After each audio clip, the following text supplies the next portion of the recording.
Hello student, class 7 lesson 4 उच्चारण और वर्तनी। इन दोनों विषय में जानेंगे उच्चारण क्या होता है और वर्तनी क्या। उच्चारण उसे कहते हैं जो हम बोलते हैं और वर्तनी उसे कहते हैं जो हम लिखते हैं।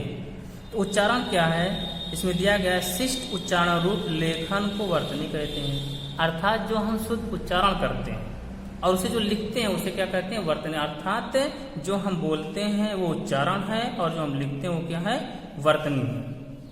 इसमें कुछ लिखा गया है, इसको आप लोग ध्यान से देखना। उच्चारण को अंग्रेजी में प्रोनाउंसिएशन कहते हैं। उच्चारण और वर्तनी में घनिष्ठ संबंध है। वर्तनी को अंग्रेजी में स्पेलिंग और अरबी फारसी में हिज्जे कहते हैं। पहले इसे अक्षरी भी कहते थे। हिंदी में प्रत्येक शब्द उच्चारण के अनुसार ही लिखा जाता है। यदि उच्चारण गलत हो जाए तो लेखन भी गलत हो जाएगा। कुछ शब्दों का शुद्ध उच्चारण आजकल नहीं हो पा रहा, जैसे बड़ा सा, फटे सा, छोटा सा, री, ज्ञा, छ, क्ष आदि। तो शुद्ध उच्चारण से ही शुद्ध लेखन भी होता है। सही बोलने और सही लिखने का अभ्यास करना चाहिए। अर्थात अगर हम शुद्ध बोलेंगे नहीं या शुद्ध पढ़ेंगे नहीं तो हम शुद्ध लिख भी नहीं सकते हैं। अर्थात हमारा जब उच्चारण गलत होता है तो वर्तनी भी गलत हो जाती है। बाकी जो दिए गए सभी को आप लोग पढ़ लेना। फिर इसके बाद है मानक वर्तनी। मानक वाण क्या है? इस समय वाणों के जो रूप चल रहे हैं उनमें कुछ वाणों के दो रूप प्रचलित हैं, उनके मानक रूप का बोध होना आवश्यक है। अर्थात दो प्रकार के चल रहे हैं वर्ण, एक मानक रूप होता है और एक अमानक रूप। अमानक मतलब जो पुराना रूप है, पुराने रूप को अमानक रूप कहते हैं और जो चल रहा है उसे हम मानक रूप कहते हैं। जैसे पहले छोटा इस तरह से लिखा जाता था, अब इस तरह से लिखा जाता है, अर्थात ये पुराना रूप है, इसलिए इसको क्या कहते हैं, अमानक रूप। और ये अभी चल रहा है इसलिए इसको क्या कहेंगे, मानक रूप। तो जो पहले चल रहे थे वो होते हैं अमानक रूप अर्थात पुराना रूप, और जो प्रेजेंट में चल रहे हैं उसे कहते हैं मानक रूप। फिर इसके बाद देखेंगे संयुक्ताक्षर क्या। संयुक्ताक्षर मतलब होता है जो दो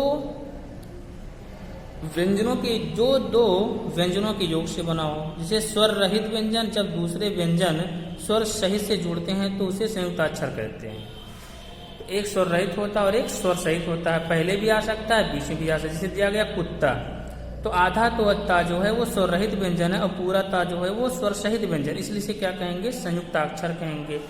जैसे बिल्ली दिख रहा है, आधा ला जो है वो स्वर रहित है, पूरा ला स्वर सहित है, इसलिए क्या कहेंगे, संयुक्ताक्षर कहेंगे।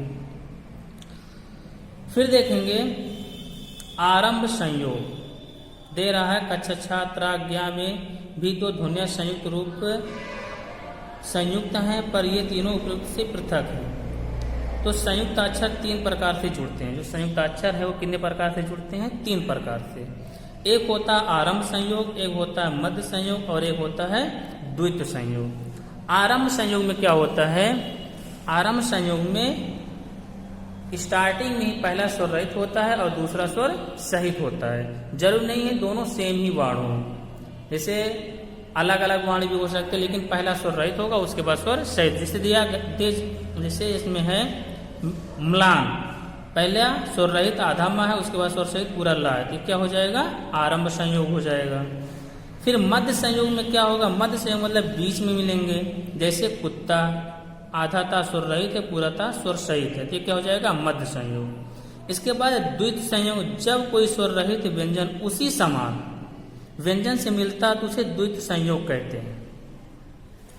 इसमें जैसे कुत्ता दे रहा है, ये हमें सही नहीं लग रहा मध्य संयोग में, मतलब कि मध्य संयोग में वो होना चाहिए जिसमें समान वर्ण ना हो, अलग अलग। जैसे इस तरह से होना चाहिए, वक्ता का स्वर रहित है, ता स्वर सहित है, लेकिन दोनों समान वर्ण नहीं, इसके कारण ये क्या हो जाएगा, मध्य संयोग। ये जो है ये चला जाएगा द्वितीय संयोग में हो जाएगा।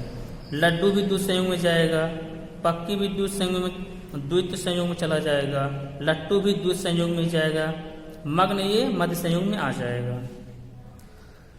तो द्वितीय संयोग जो होता है, जब कोई स्वर रहित व्यंजन उसी समान व्यंजन से मिलता है तो उसे द्वितीय संयोग कहते हैं। जैसे कुत्ता, कुत्ता आपको दिख रहा हो, जैसे कुत्ता, इसमें आधा ता जो है स्वर रहित है, पूरा ता स्वर सहित, लेकिन दोनों एक ही वर्ण है, इसलिए इसे कहेंगे द्वितीय संयोग। जैसे यहाँ पे दिया गया है शक्कर, आधा का फिर पूरा का, एक स्वर रहित एक स्वर से, जो कि दोनों सेम वर्ड है, इसलिए इसको क्या कहेंगे, द्वितीय व्यंजन। इसी तरह इसमें जो दिया गया सभी द्वितीय व्यंजन ही होंगे। बाकी सभी आप लोग पढ़ लीजिएगा। बाकी जो दिए गए यहाँ सभी के पढ़ने के लिए हैं, इनको आप पढ़कर अच्छे से समझ लेना। जिस दिया जा रहा है ज्ञा का कहीं भी स्वर रहित प्रयोग नहीं होता है, ये स्वर सहित ही रहते हैं। इस तरह से जितने भी दिए गए इसमें कुछ इंपॉर्टेंट भी है, जैसे रा एक विशिष्ट वर्ण है, वह स्वर रहित होने पर क्या हो जाता है, आधार, और आधार को क्या कहते हैं, रेप कहते हैं, अर्थात रेप हो, जैसे धर्म, कर्म, मर्म, चर्म। इस तरह से कुछ इंपॉर्टेंट चीजें से यहाँ देखिए, रा से जब कोई पाई वाला वर्ण जुड़ता है तो रा अपना रूप इस प्रकार से लगा, इसको क्या कहते हैं, पदेन रा कहते हैं।